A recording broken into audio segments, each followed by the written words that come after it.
Chers élèves, bonjour et bienvenue pour cette dernière vidéo du paragraphe grand 1 de la séquence 12. Donc, la méthode de calcul pour calculer n'importe quelle somme algébrique. C'est parti, allons voir le cours. Alors dans ce cours, ce que je vous propose comme méthode, c'est déjà de simplifier l'écriture de la somme algébrique avec la règle des signes consécutifs. Donc celle qui dit deux signes consécutifs identiques, ben, on remplace par un seul plus, et deux signes consécutifs contraires, on remplace par un seul moins. Voilà. Quand vous avez fait cette simplification, il vous reste des nombres négatifs et des nombres positifs qui se suivent. Vous allez ensuite pouvoir additionner tous les termes positifs d'une part et tous les termes négatifs d'autre part, c'est-à-dire compter tout ce que vous gagnez d'une part et tout ce que vous perdez d'autre part. Enfin, quand il vous reste plus qu'un nombre positif et un nombre négatif, vous allez pouvoir faire le bilan final, à savoir est-ce que j'ai plutôt gagné ou perdu déjà et combien. Voilà. Donc allons voir l'exemple que je vous propose. Alors, dans cet exemple, il faut calculer deux sommes algébriques.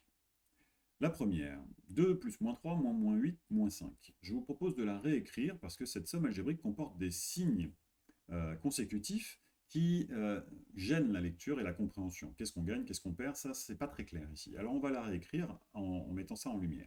Le 2, bah, c'est quelque chose que je gagne, donc je l'écris au stylo vert. Plus, moins, deux signes consécutifs différents, contraires, c'est un moins. Moins 3. Donc ça y est, je me rends compte qu'en fait, je le perds, ce 3. Moins 8. Tiens, deux signes consécutifs identiques, c'est donc un gain. Plus 8. Et enfin, le moins 5, rien n'a changé. On le laisse. Voilà. Comme vous pouvez le constater, je me suis contenté de réécrire cette somme algébrique et on voit une suite de nombres négatifs et positifs. Alors on voit tout de suite ce qu'on gagne ici et ce qu'on perd. On pourrait tout de suite les additionner.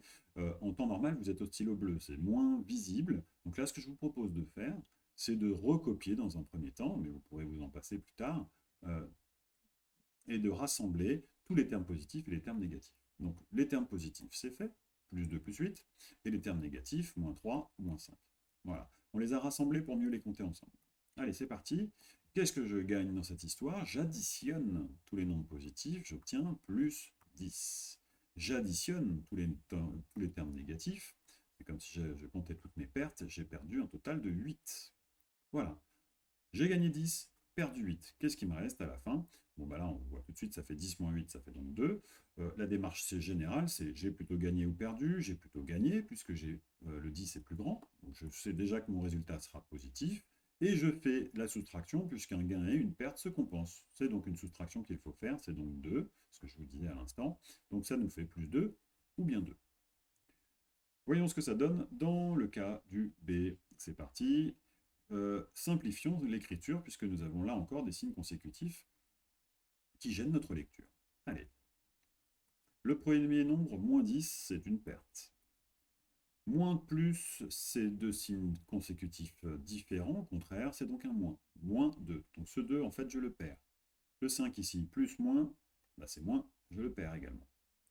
Moins, ah, deux signes consécutifs identiques, je change de couleur et je passe en vert, c'est un plus 4. Là, vous voyez qu'on obtient tous les nombres négatifs qui sont rassemblés déjà, donc il n'y a même pas besoin de faire ce travail de réécriture. On obtient un total ici qu'on va évaluer, et puis un autre total qu'on va évaluer. Alors, les pertes s'élèvent à moins 10, moins 2, moins 5, ça nous fait un total de moins 17. On a perdu tout ça. Le 4, rien à faire, on le gagne. Pas de calcul nécessaire à faire. Ensuite, on en arrive à notre bilan. Notre bilan, eh bien, est-ce qu'il va être négatif, est-ce qu'il va être positif? Là, on peut voir qu'il est négatif, clairement. On a beaucoup plus gagné que perdu, donc beaucoup plus perdu que gagné. Ce sera donc moins. Et comme on a des pertes et des gains, celle-ci se compense. C'est donc, pour la dernière étape, une soustraction que nous allons faire. Il s'agit donc de 13. 17 moins 4, ça fait 13. Donc, tout cela donne moins 13. Voilà pour le bilan. Je vous propose donc d'appliquer cette méthode à chaque fois que vous rencontrez une somme algébrique. Ceci vous permettra en principe de bien structurer vos idées et vos calculs et vous limitez complètement votre risque d'erreur. Voilà, merci pour votre attention.